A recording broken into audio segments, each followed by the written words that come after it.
Mesdames et messieurs, bonsoir, ravi de vous retrouver pour cette édition du 20h à la une de l'actualité. Ce soir, ce geste de solidarité de la part de Maître Sidiki Kaba à Tambacounda, le Premier ministre a illuminé les cœurs en venant en aide aux imams, chefs religieux et personnes en difficulté.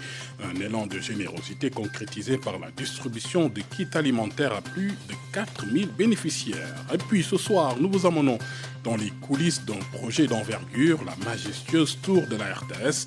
Dirigée en seulement 22 mois, de juin 2022 à mars 2024, cette prouesse architecturale incarne un nouveau départ pour la RTS avec des installations de pointe. On le verra. Et enfin, notre édition vous ouvrira les portes d'une émotion profonde et d'un voyage dans le temps au Théâtre National Daniel Sorano avec la prestation de Nerfs en flammes. Plus qu'une pièce, c'est une plongée au cœur d'un acte de résistance légendaire, l'immolation des femmes de Nerfs. Voilà pour les titres de ce 20h. Bienvenue et merci de nous recevoir chez vous. D'abord, direction Tambacounda, où Maître Sidiki Kaba continue toujours de perpétuer l'œuvre humanitaire de son défunt père. Le Premier ministre a offert un soutien aux imams, chefs religieux et personnes en difficulté à travers un don de kits alimentaires. Plus de 4000 bénéficiaires ont reçu chacun un sac de riz, 5 kilos de sucre et 5 litres d'huile. Mais l'aide de Maître Sidiki Kaba ne s'arrête pas là. Il touche également le financement d'initiatives féminines, la couture et le secteur des transports. Moussa Mané. Mon père le faisait depuis les années 40, 1940. C'est sans doute l'une des plus grandes actions humanitaires que Maître Sidiki Kaba continue de perpétuer ici à Tambacounda depuis plus de 30 ans. Chaque année, en cette période de Ramadan, il appuie les imams, chefs religieux et les nécessiteux en denrées alimentaires. C'est ainsi qu'il a mis à leur disposition 100 tonnes de riz, 5 tonnes de sucre et 600 litres d'huile. Nous le faisons comme nous l'avons toujours fait depuis près d'une trentaine d'années. C'est le mois de Carême, c'est un mois béni de Dieu. C'est le mois des 3 P.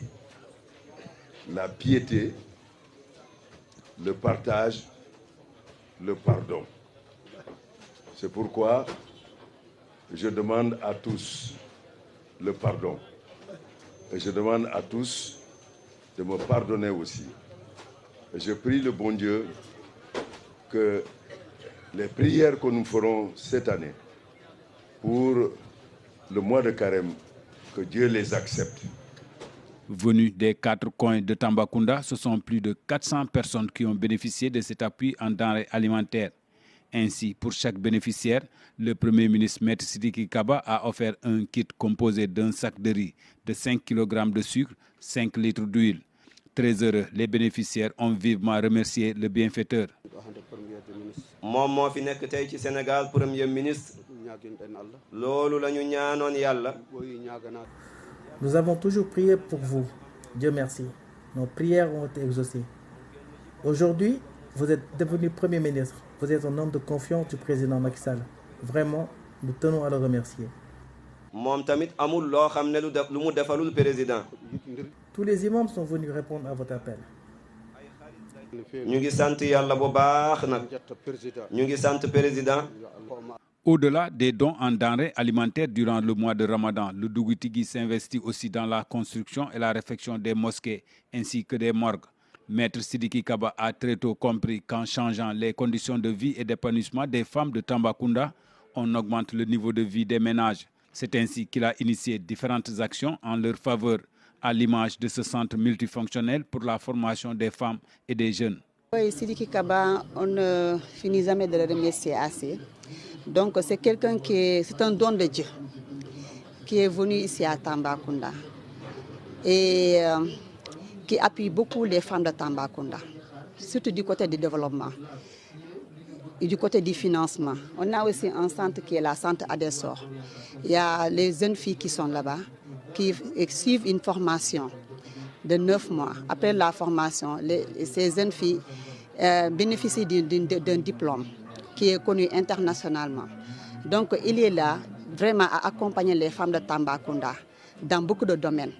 Il octroie des matériels d'allègement, il donne des financements, il accompagne les femmes dans beaucoup de secteurs. Secteur en plein essor ici à Tambacounda, l'artisanat bénéficie aussi de l'appui financier du Premier ministre Maître Sidiki Kaba. C'est le cas de ce tailleur trouvé ici dans son atelier. Vraiment, def na ci lu bari parce que joxoon na sax suñu président chambre de métier ay machines. Maître Sidiki Kaba a beaucoup fait dans le secteur de l'artisanat. Il a offert des machines à la chambre des métiers pour la formation. Moi-même, il m'a offert une machine à coudre. Vraiment, il a appuyé plusieurs personnes.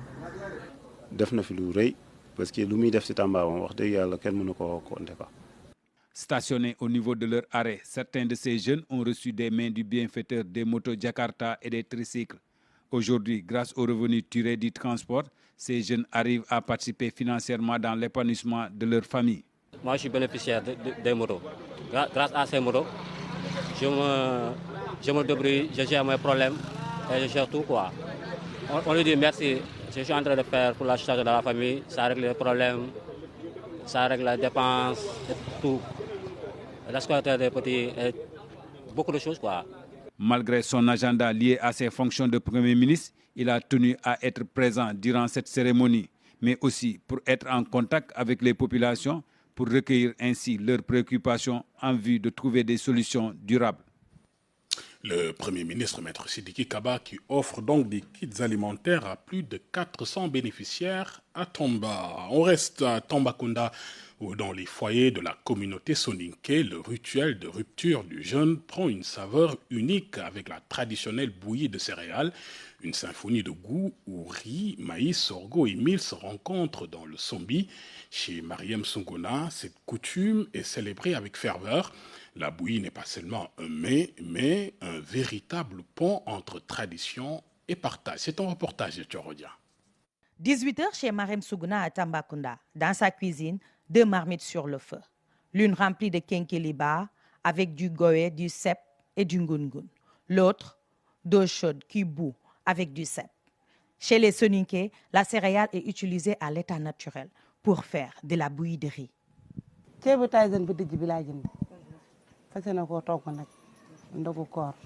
C'est le riz Tyson que j'ai acheté pour faire du sombi aujourd'hui à l'heure de la rupture du jeûne.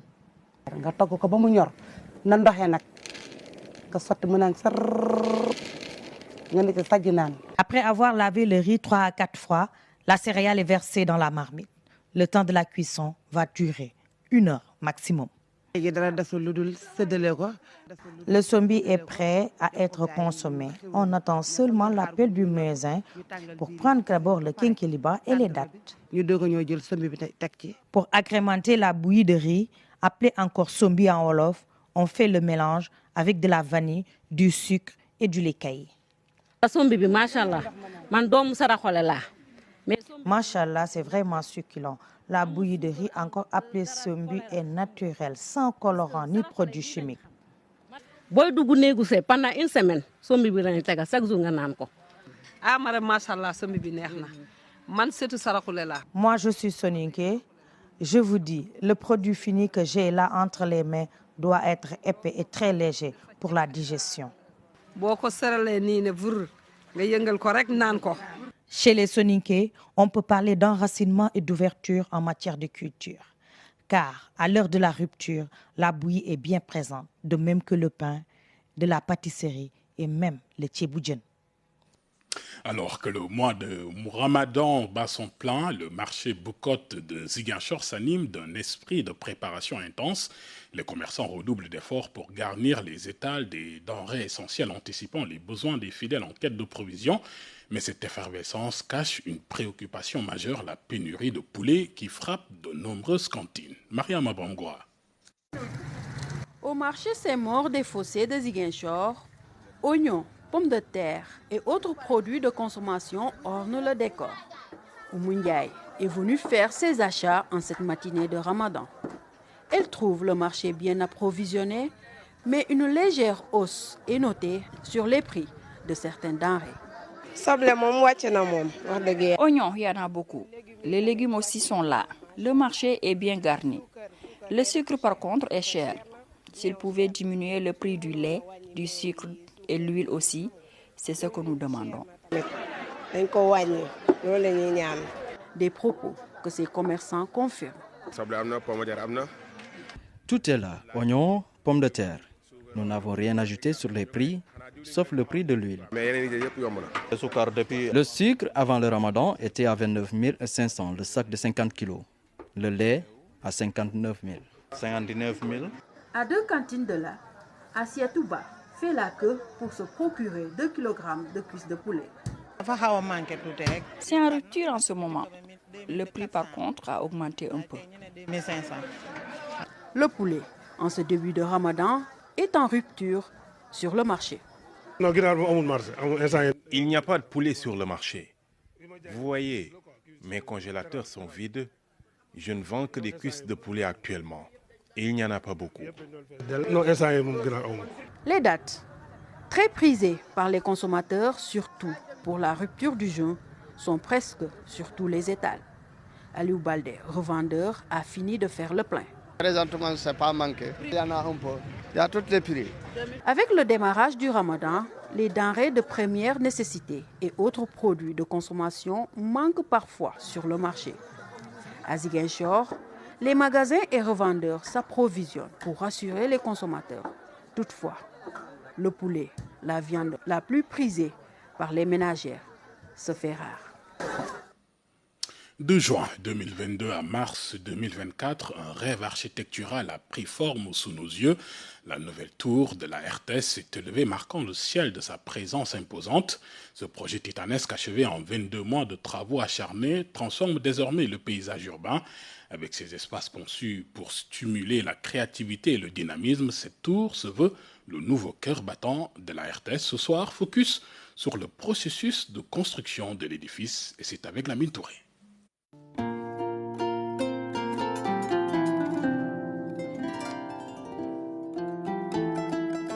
Mardi 7 juin 2022, le président de la République Macky Sall pose la première pierre de la nouvelle tour de la RTS. Une œuvre architecturale gigantesque, 3 studios radio et TV de 1000 m², 400 et 300 de dimension moyenne, des plateaux de bureaux d'une contenance de 600 postes de travail.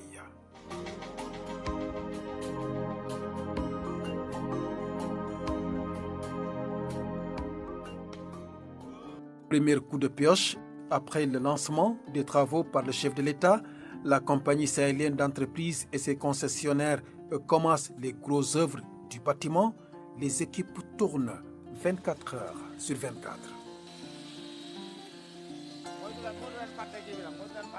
Novembre 2023, soit 18 mois après le démarrage des travaux, la direction générale de la RTS constate l'avancée des travaux.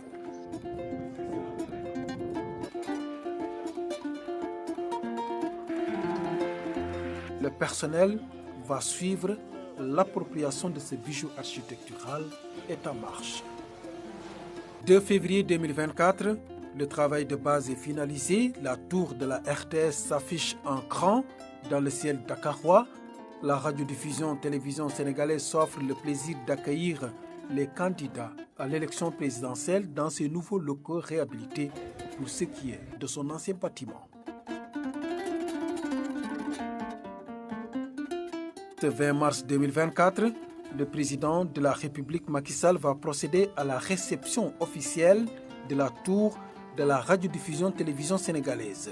Ce patrimoine audiovisuel et architectural colossal va rester dans les annales du paysage médiatique sénégalais. Et puis dans ce 20h, coup de projecteur sur un acteur majeur de l'environnement, le Centre de suivi écologique, fondé sur une vision pionnière dans les années 80 pour la surveillance des écosystèmes pastoraux. Ce centre s'est imposé comme un acteur incontournable dans l'arsenal de la prise de décision environnementale.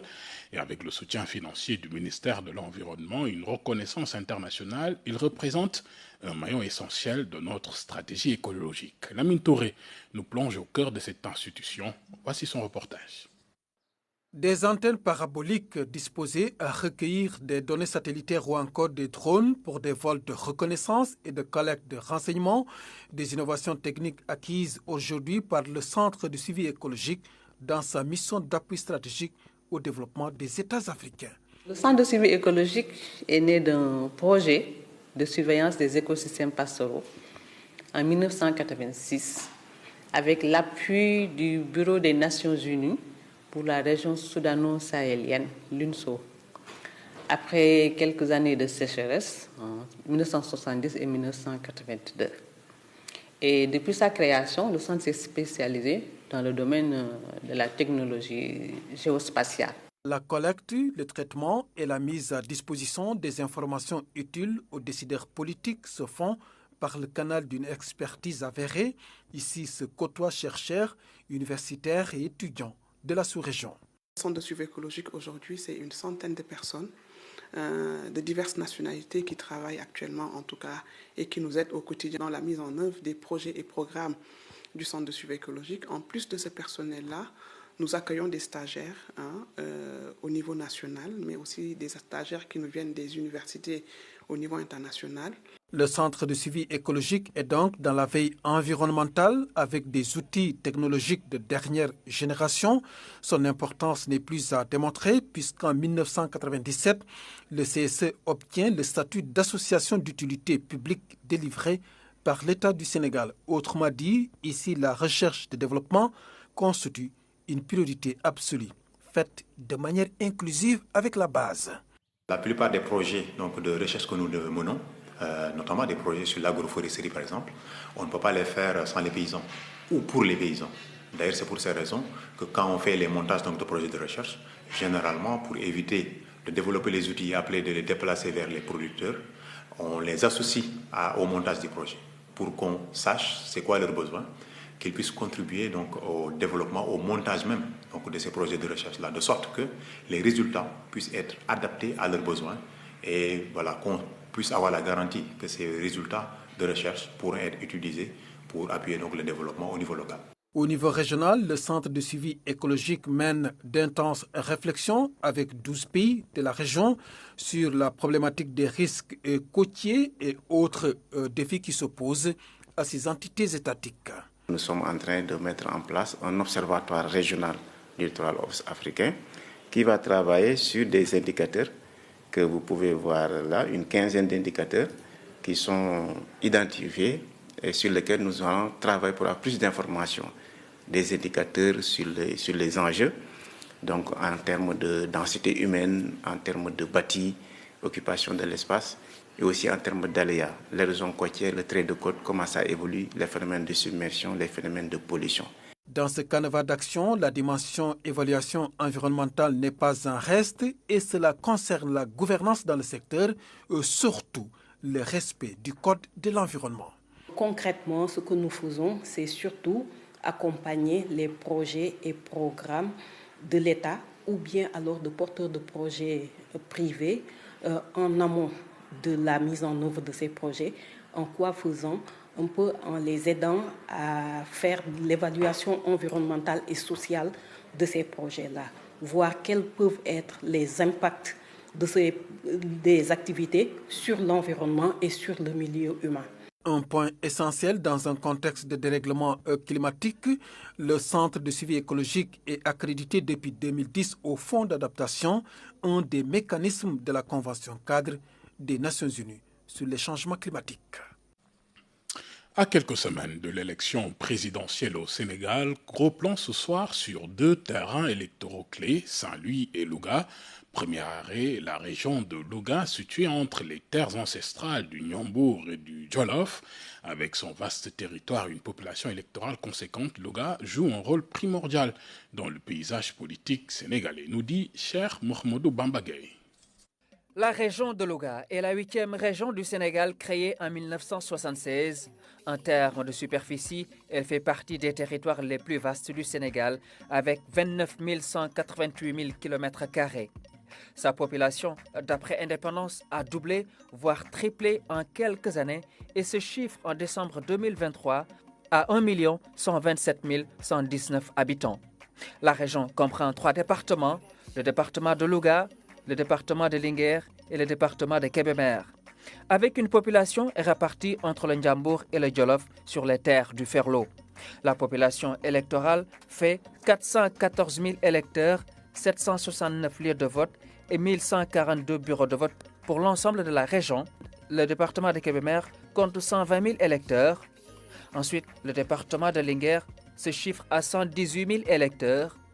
Et enfin, le département de Louga totalise 175 000 électeurs, 316 lieux de vote et 472 bureaux de vote. Continuons notre exploration électorale et cap sur Saint-Louis, première capitale du Sénégal. Ce berceau du métissage culturel, témoin privilégié de l'histoire sénégalaise, joue également un rôle crucial sur l'échiquier électoral du pays. On reste avec vous, cher Mohamedou Bambagaye. La ville de Saint-Louis a été créée par les colons français au XIXe siècle, avec sa position géographique qui fait de Saint-Louis une île partagée entre le fleuve et la mer. C'est ainsi qu'elle fut capitale du Sénégal de 1872 à 1957 et joua un rôle culturel et économique majeur et même politique. Au début, elle comprenait 4 départements avec Dagana, Podor, Saint-Louis et Matam jusqu'en 2008 où Matam fut érigée en région. Avec le dernier recensement général de la population sorti en décembre 2023, Saint-Louis compte une population d'1 204 863 habitants.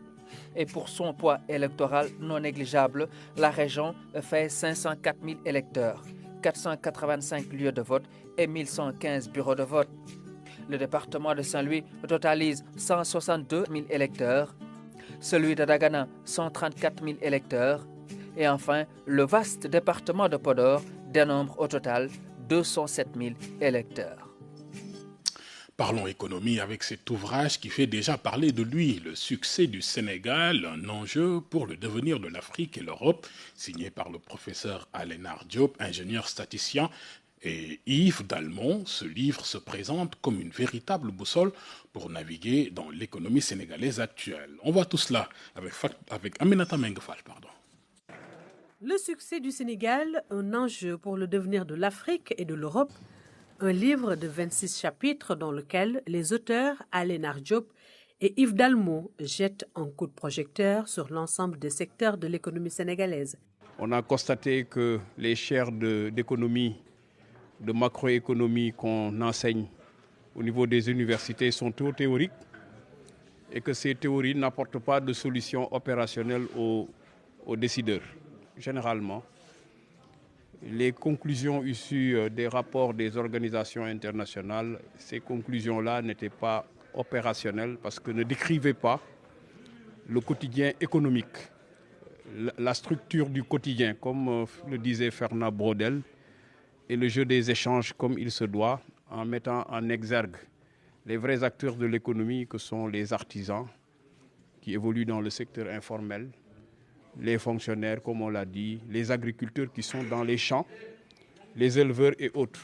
L'ouvrage analyse la structure du quotidien économique du Sénégal, la formation professionnelle, l'industrialisation ou encore l'agriculture. Alors nous insistons beaucoup sur l'agriculture. L'agriculture, c'est la base de tout. C'est non seulement l'alimentation, la souveraineté alimentaire, mais c'est aussi la base pour toute l'économie. C'est aussi la base pour l'aménagement du territoire. L'agriculture comme moteur de croissance, les auteurs sont revenus sur les goulots d'étranglement et proposent des pistes de solutions. D'où l'intérêt de regarder sur le plan foncier comment faire une réforme optimale qui permettrait à l'individu d'avoir une propriété sur la terre. Autre chose qu'on a vu également dans le secteur, c'est évidemment la formation. La formation est très faible dans le secteur agricole. Quand on a fait l'analyse du CAP à l'ingénieur, on a vu que nous manquons de beaucoup d'ouvriers qualifiés capables véritablement de conduire des exploitations agricoles. Les réformes proposées par les auteurs, professeur Alénar Diop, ingénieur, statisticien, professeur agrégé des universités en sciences économiques et secrétaire général du ministère de l'économie, et Yves Dalmont, économiste, sonnent comme un véritable tableau de bord pour les politiques économiques. Parents, amis, collaborateurs ont pris part à la cérémonie de dédicace. Et puis ce soir, nous vous invitons à un voyage émouvant à travers le temps et l'art au Théâtre National Daniel Sorano avec la pièce Nerfs en flammes. Ce spectacle puissant nous replonge dans l'un des moments les plus sombres et héroïques de notre histoire, le sacrifice ultime des femmes de Ner qui, il y a plus de 2 siècles, ont choisi de s'immoler par le feu plutôt que de subir le joug de l'esclavage. Cet acte de bravoure, véritable témoignage de dignité, est mis en scène pour inspirer les générations actuelles et honorer la mémoire de ces héroïnes oubliées. C'est un reportage de Fatou Diouf. Voici le tison de l'honneur, le tison de la gloire.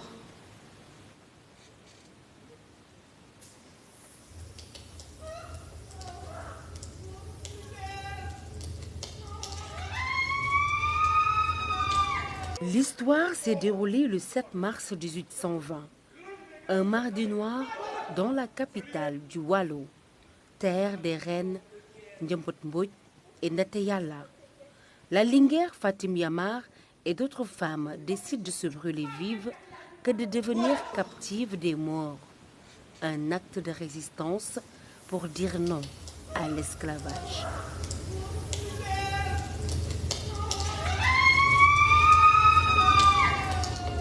Des femmes d'Ender, menaçant et sentant que la bataille physique était perdue à cause de l'inégalité des forces, avaient préféré se suicider à l'intérieur d'une case royale pour ne pas salir, comme ils le disent, souiller leur corps ou bien appartenir à l'esclavage. Ça a été une pièce très forte puisqu'elle a représenté le sacrifice consenti par les femmes de Nder.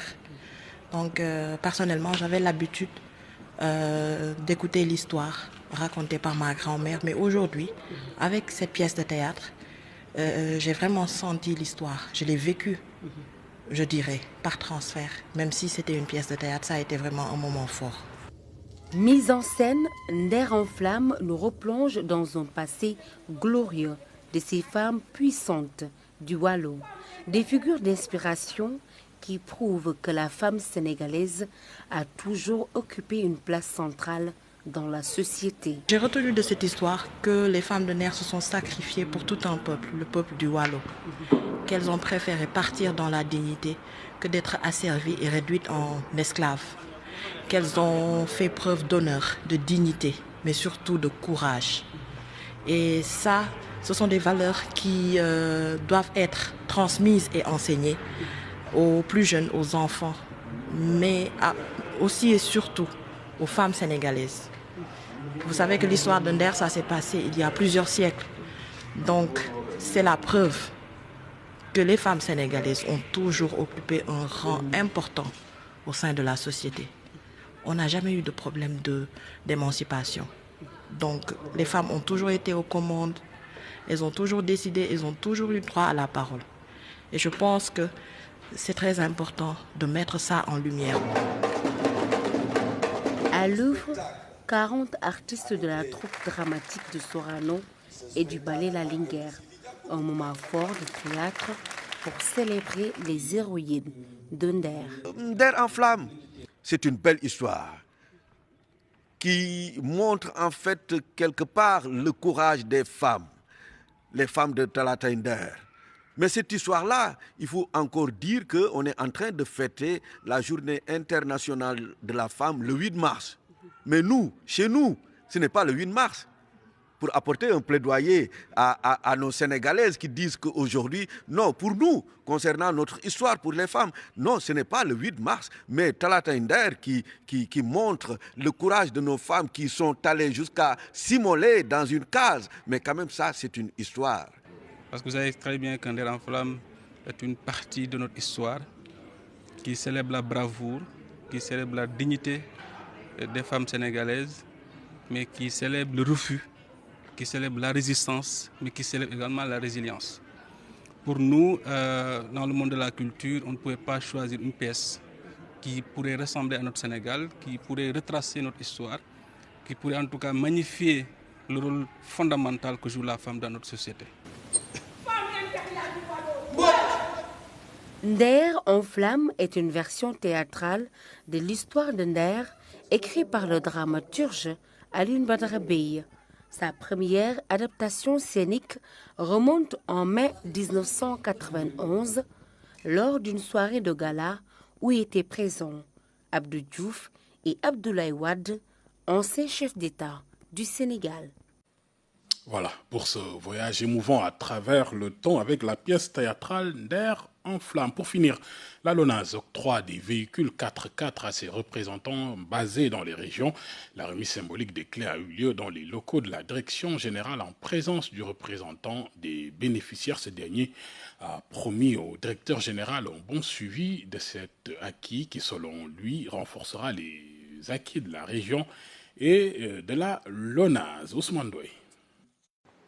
La Loterie nationale sénégalaise se met à la pointe des besoins de ses agents d'ici un peu partout sur le territoire national. Le temps est à la dotation de véhicules flambant neufs, mais aussi performants, capables de relever le défi d'une LONASE au service exclusif de la nation, mais aussi au service du développement du Sénégal.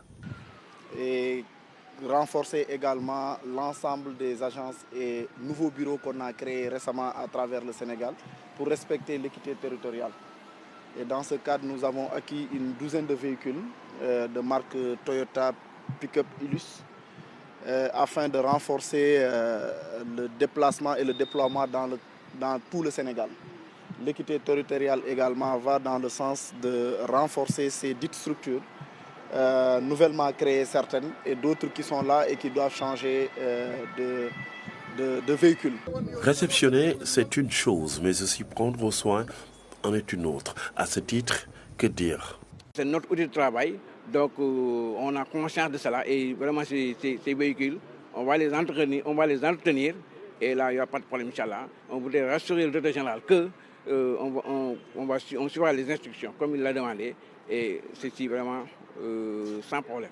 En marge de cette cérémonie de réception de véhicules destinés aux agences des régions, le directeur général de la LONASE s'est rendu sur les lieux destinés à promouvoir l'immobilier au sein de la LONASE, une autre vocation que suscite la LONASE pour diversifier son offre au service exclusif de la nation. Ainsi va l'actualité de ce samedi soir. Mesdames et messieurs, merci de votre attention et de votre fidélité. Je vous souhaite une agréable soirée.